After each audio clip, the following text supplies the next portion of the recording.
वो केजरीवाल जिनके लिए था वो सबको पता है कि केजरीवाल किन के लिए था। केजरीवाल सिर्फ कागजों में था, होर्डिंग में था।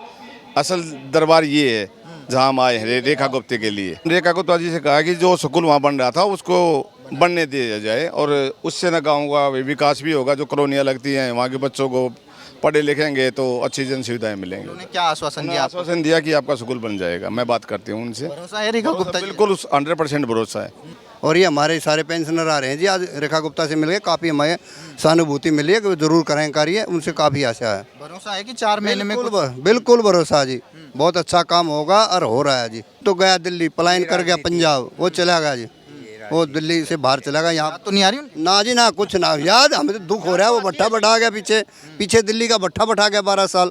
बिल्कुल भरोसा है और हमें उम्मीद है कि मैडम जो है ना इसका परमानेंटली सॉल्यूशन करेगी। और हमने रिक्वेस्ट किया कि पेंशन हेड बनाया जाए हमारा, ताकि वो बजट में सेपरेटली पैसा रखा जाए। 23 से शुरू हुआ था केजरीवाल सरकार में, जो है ना हमारी 6-6 महीने पेंशन रुक गई थी। नमस्कार, आपका स्वागत है हमारे चैनल में। इस समय हम मौजूद हैं मुख्यमंत्री जन सेवा सदन, जिसको एक हफ्ते पहले ही यहाँ पर सीएम रेखा गुप्ता ने इसको इनॉग्रेट किया। तमाम उनके कैबिनेट मंत्री इसी कार्यालय में मौजूद थे, इसको कैंप कार्यालय के तौर पर, और इसको मुख्यमंत्री जन सेवा सदन के तौर पर इसको एक तरीके से कार्यालय बनाया गया है। यहाँ पे देखिए तमाम पहली बार है। इससे पहले जो सीएम रेखा गुप्ता थी वो अपने साली मार्ग स्थित जो उनका अभी निजी निवास है वहाँ पर वो अपने एक तरीके से जनता दरबार चलाती थी। आज पहली बार है कि मुख्यमंत्री जन सेवा सदन जो ये सिविल लाइन्स एरिया में है 2/8 राजनिवास में है, यहाँ पर आज तमाम जो फरियादी हैं वो अपनी समस्या को लेकर सीएम रेखा गुप्ता के पास आए हैं, उनसे निवारण करने के लिए आए हैं, उनकी समस्या को सुनने के लिए। जो तमाम फरियादी उनको देखिए किस तरीके से यहाँ पर जो जलपान उनका कराया जा रहा है। तमाम हम देखते थे कि इससे पहले जो अरविंद केजरीवाल के शीश महल की खूब चर्चा चलती है, वहाँ पर किस तरीके से जो एमएलए होते थे, तमाम जो नेता आते थे, उनके फ़ोन ही लिए जाते थे, तो जनता की तो बात दूरी छोड़ी, वहाँ पर जाना मुश्किल हो जाता था। लेकिन पहली बार है कि सीएम रेखा गुप्ता को अभी महज 3-4 महीने ही हुए हैं और उसमें पहली बार ही जो ये उन्होंने सबसे पहले अपना आवास नहीं चुना, उन्होंने सबसे पहले दिल्ली की जनता के लिए एक कार्यालय चुना।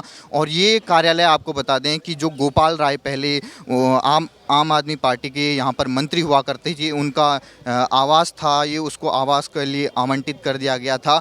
आज इसको एक तरीके से मुख्यमंत्री जन सेवा सदन के तौर पर इसको बनाया गया है। तमाम जो फरियादी देखिए पूरे दिल्ली के तमाम हर क्षेत्र से, यहाँ पर हर वर्ग के, हर जाति के, हर समुदाय के लोग आपको दिखाई दे रहे होंगे। इनमें देखिए किस तरीके से वो मुख्यमंत्री जो रेखा गुप्ता हैं, दिल्ली की महिला मुख्यमंत्री, 28 साल बाद बीजेपी की सरकार आई है और उन्होंने सबसे पहले अपना इस जो निवास है उसको नहीं चुना, उन्होंने जनता दरबार के लिए सबसे पहले कार्यालय खोला, ताकि जो यहाँ के लोग हैं, जिनकी समस्याएं हैं, जो अपनी समस्याएं कहीं और नहीं बता सकते हैं, वो सीधे रेखा गुप्ता को सुनाना चाहते हैं, अपनी समस्या का समाधान कराना चाहते हैं। उसी लिए सुबह अभी 7 बजे से 6 बजे से यहाँ पर लाइनें शुरू हो गई हैं। तमाम जो लोग हैं आप देख सकते हैं वो अपनी समस्या को लेकर मुख्यमंत्री रेखा गुप्ता के पास आए हैं। आपको बता दें कि जो ये कार्यालय है, लगभग आपको बता दें ये मुख्यमंत्री जन सेवा जो सदन है, इसका एकमात्र उद्देश्य ये है कि तमाम जहां पर बड़े बड़े कार्यालय जो सुनवाई नहीं कर पाते हैं, जिनकी जहां उन बड़े बड़े अधिकारियों के पास सुनवाई नहीं हो पाती है, उनकी समस्याओं को सीधे रेखा गुप्ता सुनना चाहती है। उनका ये कहना है कि इस कार्यालय को खोलने का एकमात्र उद्देश्य ये है कि ये दिल्ली की जनता के जो आम लोग हैं उनकी समस्याओं का समाधान कर सके। जहाँ हमने देखा कि रेखा गुप्ता जब से सरकार में आई हैं, उन्होंने तमाम बड़े बड़े एक्शन लिए हैं, चाहे वो अवैध निर्माण पर बुलडोज़र चलाना हो, चाहे उनके जो दिल्ली के गड्ढे हो रखे हैं, जो इतने सालों से गड्ढे हुए हैं सड़कों पर, उनको भरने का काम किया हो, चाहे वो सीवर लाइन को ठीक करने का हो, यमुना नदी को सफाई करने का हो। लेकिन दूसरी तरफ जो जनता है, जिन्होंने उनको 4 महीने पहले ही उनको एक तरीके से बड़े जनादेश बहुमत से उनको जिता कर भेजा है, तमाम जो लोग हैं देखिए उनको यहाँ पर बुलाया है और उनकी समस्याओं को सुनने के लिए वो आज सुबह सुबह आने वाली हैं। लोग भी तैयार हैं, रेखा गुप्ता भी तैयार हैं और कुछ ही समय बाद रेखा गुप्ता आएंगी, उनकी समस्याएं सुनेंगी। तमाम बड़े बड़े अधिकारी उनके साथ मौजूद रहेंगे, हर विभाग के अधिकारी उनके साथ मौजूद रहेंगे, जिनको वो जो भी जनता की समस्या है उसके निवारण के लिए वो उनको आदेश देंगी। हमने देखा है कि अभी तक रेखा गुप्ता अपने जो निजी निवास हैं शालीमार बाग में जो स्थित है, वहाँ पर हर सुबह वो जनता दरबार करती हैं। लेकिन ये पहली बार है कि मुख्यमंत्री जन सेवा सदन के तौर पर ये कैंप कार्यालय बनाया गया है। और इस कैंप कार्यालय को बनाने का उद्देश्य यही है कि तमाम जो आम जनता है, पीछे मेरे देख सकते हैं, तमाम हर वर्ग के हैं, हर समुदाय के हैं, हर जाति के हैं, दिल्ली के हर कोने के से आए हुए हैं। और आपको बता दें कि जो ये जन सेवा सदन बनाया गया है, इसकी सुनवाई का समय आप यहाँ पे देख सकते हैं। यहाँ पे होर्डिंग्स लगे हुए हैं, QR कोड्स बनाए गए हैं। जन सेवा सुनवाई का जो प्रत्येक बुधवार को प्रातः 8 बजे से 9:30 बजे तक लगभग 1.5 घंटे तक ये सुनवाई होगी। और तमाम जो लोग आए हैं इस सिविल लाइंस एरिया में, इनकी जो फरियाद है उसको सुना जाएगा। हमने देखा है कि अरविंद केजरीवाल ने शुरू में जब मुख्यमंत्री बने थे तो उन्होंने भी एक तरीके से जनता दरबार किया था, लेकिन जैसे जैसे उनके कार्यकाल बढ़ता गया उसके बाद किस तरीके से उन्होंने देखा कि शीश महल जब से बना है उसके बाद कोई जनता दरबार नहीं किया, न जनता से मिले। ठीक उसी का परिणाम यही हुआ कि जो बड़े बड़े घोटाले हुए उसके बाद जनता ने भी उनको किनारा कर दिया है और वो अब दिल्ली में उतने नहीं रहते हैं, क्योंकि वो पंजाब का एक तरीके से रुख कर चुके हैं। तो ये जो जनता है ये अब एक तरीके से रेखा गुप्ता का इंतज़ार कर रही हैं और कुछ ही समय बाद जब वो ये आएंगी तो यहाँ पर उनकी सुनवाई करेंगी। उसके बाद हम आपको बताएंगे कि जो यहाँ की फरियाद लेके आई हैं, क्या उनको एक तरीके से रेखा गुप्ता से उम्मीदें हैं, क्योंकि 4 महीने ही ये सरकार को हैं। तमाम बड़े बड़े काम उन्होंने किए हैं। इसमें तमाम जो बुजुर्ग हैं उनको एक तरीके से आयुष्मान योजना की उन्होंने एक तरीके से तोहफा दिया है। 2 दिन पहले ही उन्होंने लगभग 14 से ज़्यादा जो नर्सें हैं दिल्ली की, उनको पहली बार दिल्ली में एक तरीके से परमानेंट सरकारी नौकरी मिली है। कई जो कॉन्ट्रैक्ट पर काम कर रहे थे, लगभग 12-13 सालों से वो काम कर रहे थे दिल्ली के बड़े बड़े अस्पतालों में, उनको एक तरीके से सरकारी जॉब नहीं मिल पाई थी, उनको कॉन्ट्रैक्ट पे रखा हुआ था। लेकिन रेखा गुप्ता ने ये कहा है कि जिन्होंने दिल्ली की जनता की सेवा की है उनको एक तरीके से उसका एक तरीके से इनाम मिलना चाहिए और उनको पक्की सरकारी नौकरी मिलनी चाहिए। उनको 1400 ऐसे नर्स हैं जिनको पक्की सरकारी नौकरी भी दी है। और आज पहली बार ये है कि इस मुख्यमंत्री जन सेवा सदन पर आज मुख्यमंत्री रेखा गुप्ता आएंगी। तमाम जो कैबिनेट मंत्री थे उन्होंने इसका उद्घाटन किया था। अपना निवास न बनाकर उन्होंने सबसे पहले ये सदन बनाया, ये कैंप कार्यालय बनाया। तो ये देखना होगा कि ये दिल्ली के आम लोग जो अपनी सुनवाई के लिए यहाँ पर आएंगे, जो अपनी समस्या को लेकर आएंगे, उसका कितना निदान एक तरीके से रेखा गुप्ता करती हैं। तो आज रेखा गुप्ता का पहला ये जो जनसेवा सदन है, इसमें पहली एक तरीके से जनता दरबार था। सर, नाम क्या आपका? अभी आप रेखा गुप्ता जी से मिल के आई हैं, क्या समस्या थी? नाम क्या आपका? दयानंद खत्री। तो क्या समस्या लेके आए थे आप रेखा गुप्ता जी? गांव में एक स्कूल बने था, वो बीच में बंद करवा दिया। अच्छा। वो पहले ग्राम सभा की ज़मीन थी, फिर वो DDA में चली गई। पिछली सरकार ने टेंडर कर दिया, काम शुरू हो गया और वो फिर बंद करा दिया किन्हीं कारणों से। कितने साल से पेंडिंग पड़ा हुआ काम? तब साल से नहीं, साल तो 15 महीना 20 दिन होया होगा, महीना 1.5 महीना होया है बंद हुए ने।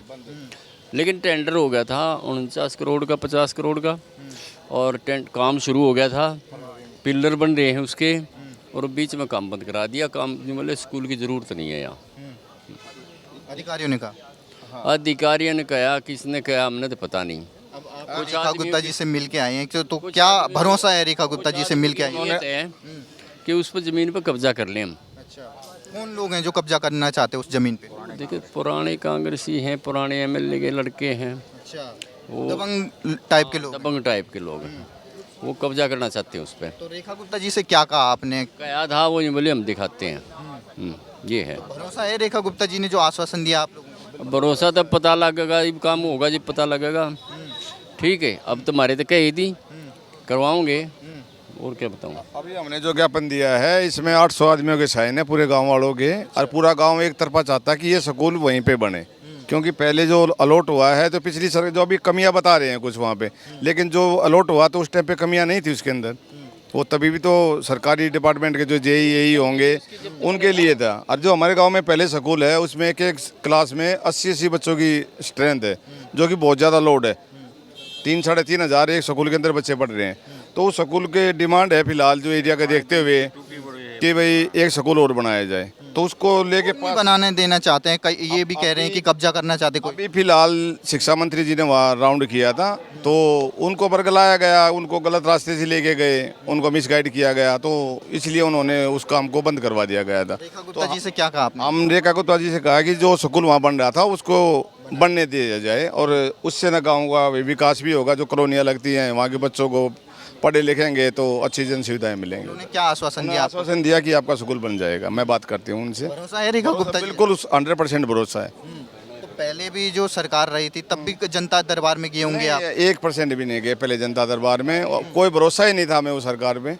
हमें इस सरकार पे भरोसा है, इसलिए यहाँ तक तो इतने बड़ी बड़ी जनता दरबार नहीं, क्या है? वो केजरीवाल जिनके लिए था वो सबको पता है कि केजरीवाल किन के लिए था। केजरीवाल सिर्फ कागजों में था, होर्डिंग में था।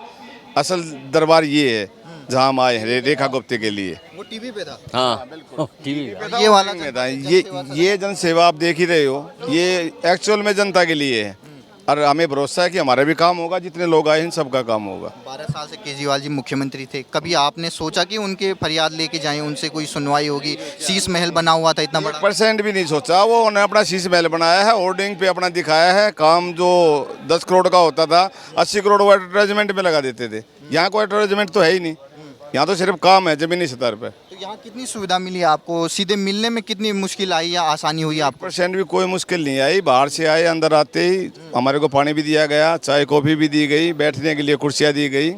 और आते जैसे 8 बजते ही मुख्यमंत्री जी आ गई और आते 5 मिनट के अंदर हम आपके सामने ही हैं। हम देखते हैं कि कई जगह हमें मुख्यमंत्री ऐसे मिलते हैं कि वो अपने ही कार्यकर्ताओं को बैठा के जन सेवा करते हैं। यहाँ पे कुछ आपको ऐसे दिखा? आपको किसी ने बुलाया? नहीं नहीं, हमें बिल्कुल, मैं कह रहा हूँ हमारे साथ कोई राजनेता नहीं आया, हम सिर्फ गांव वाले ही हैं। और बिल्कुल हमारा ऐसे जैसे वीआईपी ट्रीटमेंट होता है ना, ऐसे वीआईपी की तरह हमें लोगों को बिठाया गया और मिलवाया गया है। मात्र 4 महीने हुए हैं रेखा गुप्ता जी को, महिला मुख्यमंत्री हैं। कितना लग रहा है आपको कि दिल्ली बदल रही है या कुछ हो रहा है, कुछ विकास? बहुत बदलाव हुआ है। हम चाह भी रहे हैं और सोच भी रहे हैं कि ये सरकार 5 साल में दिल्ली की तस्वीर बदल देगी। केजरीवाल की यहाँ तो नहीं आ रही है? अरे नहीं नहीं नहीं दादा, वो चले गए, बहुत अच्छा है। नहीं तो शायद दिल्ली को भी 10-12 साल रहे हैं ना, तो 25 साल पीछे लेके गए हैं दिल्ली का। केजरीवाल तो कह रहे हैं रेखा गुप्ता जी झुग्गियां तोड़ रही हैं, अवैध निर्माण तोड़ रही हैं। वो प्रोटेस्ट कर रहे हैं, कह रहे हैं अगर ये टूटेगा तो हम मोदी जी के घर पे एक तरीके से घेर देंगे। ऐसा नहीं है, ऐसा नहीं है। जो झुग्गियाँ टूट रही हैं, झुग्गिया वालों को सबको पता है कि फ्लैट मिले हुए हैं उनको, सिर्फ उनकी झुग्गियाँ टूट रही हैं। ऐसा नहीं है कि भाई लोग पागल हैं, जो दिखाएगा बोलेगा वही मानेंगे। सबको पता है जितनी झुग्गियाँ हैं उनको पक्के फ्लैट मिले हुए हैं, और जो फ्लैट मिल गए तो वो खाली नहीं कर रहे। विकास हो रहा है कि नहीं हो रहा है? विकास हो रहा है, और विकास छोटा नहीं बड़ा हो लिया विकास, और 5 साल में और बड़ा हो जाएगा। आपका नाम क्या है? मेरा नाम जोगिंदर है। सबसे पहले रेखा गुप्ता से मेरा हाथ जोड़ के नमस्कार। मैं चाहता हूँ मेरे गांव में ये स्कूल जो पास हुआ है तो मेरे गांव में स्कूल बनना चाहिए। तो कौन दबंग नहीं चाहते हैं ये ना बने? देखो हमारे वहाँ पे पहले हमारे कांग्रेस के एक नेता थे, उनके बच्चों ने ज़मीन वो कब्जा कर रखी है। तो देखो हम चाहते हैं अगर हमारी सरकार आई है और हमारे काम बनने चाहिए, हम बस हाथ जोड़ के यही विनती चाहते हैं रेखा गुप्ता से। भरोसा है उन पे? और मिलके कैसा लगा? मिलके हमें बहुत अच्छा लगा, और कोई ये नहीं है कि भाई कहते हैं कि भाई यहाँ पे वो है, हमें सबके साथ एक है व्यवहार। तो पहले जो केजरीवाल की सरकार हुआ करती थी वो भी तो कहते हैं मैंने भी जनता दरबार लगाए। कभी शीश महल में गए आप? नहीं, शीश महल में कभी नहीं गए, और ना कभी ऐसी सिक्योरिटी थी भाई वहाँ पे बैठे रहते थे, ना कभी केजरीवाल से अंदर नहीं घुसने दिया? नहीं, कभी नहीं अंदर। और यहाँ यहाँ तो सीधा अंदर आओ और सीधा रेखा गुप्ता से बस 5 मिनट लग गया मैं मिलने के लिए। हाँ जी, तो अब खुशी है मिल के? बिल्कुल खुशी है जी। रेखा गुप्ता से इतनी खुशी हुई जी हमें, अगर हमारा काम भी बनेगा जी। तो तमाम जो समस्याएं जिन लोगों की अभी दिल्ली में होंगी उनसे क्या अपील करेंगे आप? मैं तो चाहता हूँ सर सबका काम हो, वो भी यहाँ वो भी यहाँ पे आए। ठीक ठीक। आपका नाम क्या सर? मेरा नाम फूलकुमार है, गांव दरियापुर कलां, दिल्ली 39। हमारे गांव में एक तो कम्युनिटी सेंटर नहीं है जी, नाली गली का बिल्कुल काम नहीं है, जबकि ग्रामोद्योग के पैसे मिल चुके हैं इनको, लेकिन कोई सुनवाई नहीं हुई है। लेकिन अब हमसे काफ़ी उम्मीद है रेखा गुप्ता जी, बहुत लोकप्रिय नेता है, और हमारे से विनोद सहरावत अध्यक्ष हैं, बहुत अच्छा काम कर रहे हैं, बड़ी अच्छी तरह से हमें मिलवाया है। पिछले 12 साल में तो केजरीवाल थे मुख्यमंत्री, तब गए नहीं वहाँ? अरे साहब कौन दर्शन कर दे था वहाँ तो बुरा हाल था, जो तो भट्ठा भटा गया दिल्ली का। कभी आपने घुसने की कोशिश की शीश महल में? आप ही मिलने की कोशिश की, हम डीटीसी पेंशनर हैं, पेंशन नहीं मिली 6-6 महीने तक हमें, और वहाँ कोई जाने ही नहीं देता वहाँ तक जी। और ये हमारे सारे पेंशनर आ रहे हैं जी, आज रेखा गुप्ता से मिलके काफ़ी हमें सहानुभूति मिली है कि वो जरूर करें कार्य, उनसे काफ़ी आशा है। भरोसा है कि 4 महीने में बिल्कुल भरोसा जी, बहुत अच्छा काम होगा और हो रहा है जी। तो अभी जो 4 महीने हुए हैं रेखा गुप्ता जी को, कैसे देखते हैं आप? तमाम जो अवैध निर्माण उन पे बुलडोजर भी चल रहा है, यमुना जो नदी है उसको भी साफ करने का काम किया जा रहा है, गलियों में कैसे काम चल रहा है? बहुत अच्छा चल रहा है जी, बहुत अच्छा कार्य कर रहे हैं और सब घाटे को पूरा करेगी सरकार, इसे काफ़ी उम्मीद हमें। और जिनको फ्लैट मिले हुए हैं वही दोबारा झुग्गी घेर लेते हैं, फिर तोड़ देते हैं, वहीं बस जाते हैं। उनका तो रवैया यही है। केजरीवाल कह रहे हैं अगर झुग्गी टूटेगी या अवैध निर्माण टूटेगा तो मोदी जी के घर को घेर लेंगे हम। वो तो गया दिल्ली, पलायन कर गया पंजाब, वो चला गया जी, वो दिल्ली से बाहर चला गया। यहाँ तो नहीं आ रही उनकी? ना जी ना, कुछ ना याद, हमें तो दुख हो रहा है। वो भट्ठा बैठा गया पीछे दिल्ली का भट्ठा बैठा गया 12 साल। जो आज काफ़ी दिन लगेंगे उभरने को, काफ़ी काम करना पड़ेगा इस गवर्नमेंट को उस लेवल पर आने के लिए जो पहले दिल्ली थी हमारी। वो तो कह रहे हैं मैंने तो 12 साल तो दिल्ली को एक तरीके से चमका दिया था, रेखा गुप्ता जी ने 4 महीने में ही बर्बाद कर दिया। सर दिल्ली आपके सामने कहाँ चमकी है, जमुना का हाल देख लो। वो तो कह रहा था मैं नहाऊंगा इसमें, डुबकी लगाऊंगा। वो तो कभी गया भी नहीं घाट पे, ये कम से कम जाके पूजा तो करने लगे। तो काफ़ी आशा है गवर्नमेंट से, ऐसी बात नहीं है जी। आपको कैसा लगा रेखा गुप्ता जी का पहले दिन ये है यहाँ पर सेवा सदन का? उन्होंने अपना आवास नहीं लिया, पहले एक तरीके से पहले उस शालीमार बाग में अपने निजी निवास पे करती थी। कैसा लगा आज मिलके उनसे? देखिए, ये व्यवस्था अच्छा है कि लोगों को अपने ग्रीवेंस रखने के लिए। हम मैडम का धन्यवाद करते हैं इस बात के लिए कि उन्होंने लोगों की समस्याएं सुनने के लिए ये प्रोग्राम जो अरेंज किया है, ये एक काबिल तारीफ़ है और एक अच्छे नेता की पहचान होती है। आज हम मैडम जी से मिले हैं। डीटीसी पेंशन लोग हैं, 20,000 आदमी हैं, 8,000 विडो लेडीज़ हैं। उनकी समस्या के बारे में मिले, क्योंकि अभी पेंशन की रुकावट शुरू हो गई है हमारी, जबकि कोर्ट ने आदेश किए हुए हैं भाई 1 तारीख को पेंशन जैसे सैलरी देते हो इस तरह देनी पड़ेगी। ये हमारा राइट है, इसमें नो डाउट जो है ना। हम अपना 20-20, 30-30 लाख रुपया छोड़ के आए हैं डीटीसी के पास, तो हम पेंशन ले रहे हैं। और ये सीसीएस पेंशन रूल 1972 उसके तहत अकॉर्डिंगली कोई पेंशन को डिनाई नहीं कर सकता, कोई रोक नहीं सकता। जहाँ तक जो है मैडम ने कहा भी घाटे में है संस्था, वो तो घाटे में है। डीटीसी का इतिहास है, ना कभी प्रॉफिट में आई और ना प्रॉफिट में आ सकती है, क्योंकि सोशल ऑब्लिगेशन इतने हैं डीटीसी के ऊपर जिसका फ़ायदा गवर्नमेंट उठाती है, कोई भी गवर्नमेंट हुई चाहिए। केजरीवाल जी ने वो फ्री बस सेवा की थी, उससे और घाटा हुआ। वो गलत था, उससे और घाटा हुआ। वो गलत था, उसका भी कोई सिस्टम है। अब जैसे मैडम ने बनाया है, दिल्ली सरकार ने बनाया है, अभी करंट सरकार ने भाई आई कार्ड बनाएंगे, ये एक अच्छा प्रोसेस है, हम उसकी तारीफ करते हैं। उससे डीटीसी को भी फ़ायदा मिलेगा और जो है ना अननेसेसरी जो फ़ायदा उठा रहे थे उन पे रोक लगेगी। जो कि ये ज़रूरी है, ये सरकार का काम भी है। देखते हैं कि कई जो टिकट बिकते थे उसमें और भी धांधली होती थी कि जितने यात्री हैं उससे भी ज़्यादा दिखाया जाता था। देखिए, उसमें धांधली ना कोई नेता कर सकता, ना कोई अधिकारी कर सकता है, समझे। उसमें धांधली का तो एक नाम है। धांधली कैसे होगी? जितनी टिकटें लेडीज चढ़ेंगी उतनी टिकट कंडक्टर देगा उसको फाड़ के। धांधली कैसे होगी उसके अंदर? हमारी ये समझ से बाहर है ये बात। हम इस बात से एग्री नहीं। कार्ड वाला सिस्टम निकाला गया है, अच्छा है, ये कार्ड वाला सिस्टम अच्छा है, क्योंकि जो लोग बाहर से आते थे, हरियाणा से, पंजाब से, यूपी से, वो भी फ़ायदा उठा रहे थे, जबकि उनका ना यहाँ वोट है, ना कुछ लेना है, ना देना है, लेकिन फ्री वो भी चलते थे। ये मैडम का जो है, मैडम सरकार का, मैडम रेखा गुप्ता जी की जो सरकार है दिल्ली की, वो एक अच्छा निर्णय है, हम उसका समर्थन करते हैं। लेकिन हमें चाहिए अपना पेंशन, हमें चाहिए पेंशन। हमें मिलके भरोसा हुआ, बिल्कुल भरोसा है और हमें उम्मीद है कि मैडम जो है ना इसका परमानेंटली सॉल्यूशन करेगी। और हमने रिक्वेस्ट किया कि पेंशन हेड बनाया जाए हमारा, ताकि वो बजट में सेपरेटली पैसा रखा जाए। और हम उम्मीद करते हैं मैडम से कि मात्र 4 महीने हुए रेखा गुप्ता जी की सरकार को, केजरीवाल और रेखा गुप्ता जी में क्या अंतर दिखा आपको? केजरीवाल जी थे के कहने वाले, कहने वाले, कथनी कुछ होती थी, कहना कुछ और होता है। लेकिन हम ज़्यादा राजनीतिक आदमी हैं नहीं, हम न्यूट्रल आदमी हैं। हमारा पेंशन फोरम वो भी गैर राजनीतिक संगठन है, हम किसी पार्टी से जुड़े हुए नहीं हैं। हमारा जो काम करता है हम उसके गुणगान गाते हैं। हम तो राजपूत हैं। आपका नाम क्या था? अशोक कुमार जी। कैसा लगा रेखा गुप्ता जी से मिलकर, क्योंकि आज पहला दिन है इस सेवा सदन का? नहीं, मैडम से मिलके बहुत अच्छा लगा। मैडम ने आश्वासन दिया है वैसे, और हम भी फिर विश्वास करते हैं। सालों से आपकी ये पेंशन की समस्या चल रही है? पेंशन की समस्या तो 2 साल, 23 से शुरू हुआ था ये। 23 से शुरू हुआ था। केजरीवाल सरकार में जो हमारी 6-6 महीने पेंशन रुक गई थी। फिर हमको कोर्ट गई, कैट कोर्ट में गई। कैट कोर्ट ने जो है ना 28 फरवरी 2024 को ऑर्डर पास कर दिया कि पेंशन जो है ना सैलरी के साथ 1 तारीख को देनी पड़ेगी। वो ऑर्डर की कॉपी मैडम को हमने दे दी है। ठीक है, एक मेडिकल अलाउंस मिलता है हमारा 500 रुपये, जो कि केंद्र सरकार ने 1000 रुपये किया हुआ है। 2000 केजरीवाल जी से मिलने की कोशिश नहीं की थी आपने? 2 साल कई बार मिले हैं। उन्होंने जो है ना कुछ प्रोसेस चलाया भी था, लेकिन वो बीच में रह गया क्योंकि राजनीति चलती है। भाई आगे इलेक्शन आ रहे हैं, हमें वोट देंगे आप लोग, इसलिए वो उस टाइम पे उन्होंने ड्रॉप कर दिया मामला। ठीक है, हम मैडम से उम्मीद करते हैं कि उनका ये 20,000 आदमियों का कल्याण करें, जिसमें विडो लेडीज़ भी हैं और मेडिकल स्कीम भी रिटायर्ड को कोई नहीं है वो भी देने की कृपा करें, क्योंकि रिटायर्ड होने के बाद आदमी बुढ़ापे में बीमार होता है, उसको दवाइयों की ज़रूरत पड़ती है। सर्विस में थे तब मिलती थी, सर रिटायर होने के बाद कोई मेडिकल सुविधा नहीं। वो लोग हैं जिन आज जो पहली बार यहाँ पर जो जन सेवा सदन लगाया गया है, औपचारिक रूप से ये कैंप कार्यालय बनाया गया